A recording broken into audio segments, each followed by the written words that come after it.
If you haven't watched the short horror film It's Just a Cup, you should probably check that first. I'll leave a link in the description for you. In this video, I'll touch on my writing process, finding the cast, filming, making the music, and some of the mistakes I made. Alright, with that out of the way, welcome to the Lair. Now let's get into some behind the scenes.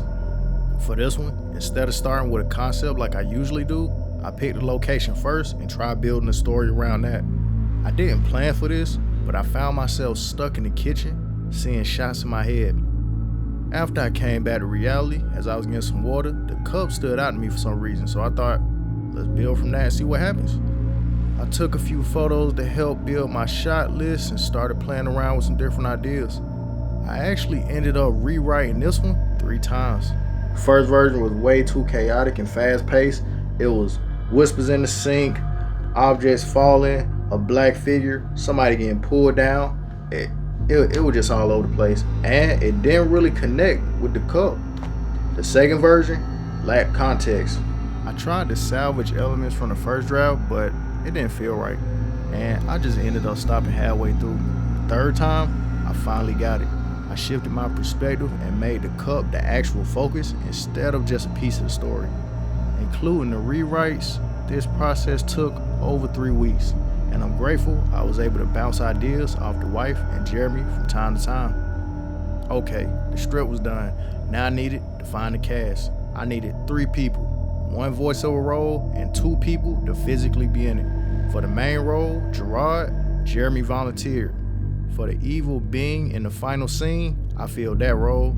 And for the voiceover role, I put a poll up on my Instagram story to see who was interested. The homie Caster Garden responded, and he recommended that I reach out to his friend, Marcus Graves, who does voice acting. When I checked out some at work, I was like, man, that dude was solid. And he do way more than just voice acting too. When it came to recording the voiceovers, after me and Marcus spoke a bit, he sent over his vocals the same day or the next day. It was a pretty quick and professional experience. With all that done, it was time to shoot.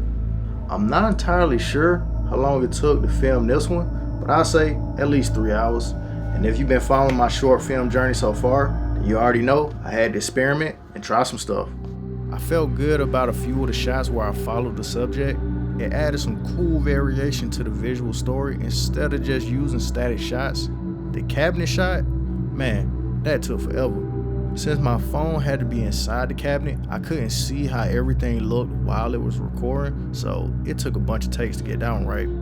For the scene when Jarrod was holding the cup near the fridge, I wanted to use this neck mount, but my phone was way too heavy with the mic attached, so we had to go a different route. The final scene where I pulled the hood over my face looked real creepy.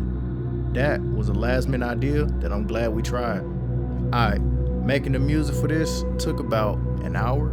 Adding markers in FL Studio to timestamp key moments in the film, that really helped speed up the process. I also didn't want to go too crazy with the music on this one, just wanted to keep it simple. Overall, making It's Just a Cup was fun, and I learned a lot. I realized during this that even with a shot list prepared, I still like finding some shots in the moment. I tried one of the wife's ideas of doing the scene where somebody getting up while somebody's behind them. The voiceovers feel like they flowed a bit better too. I'm grateful. Big shout out to Marcus and Jeremy for all their help on this project. If you got any questions or you want me to dive deeper on something next time, let me know in the comments. You stay safe out there. Cash.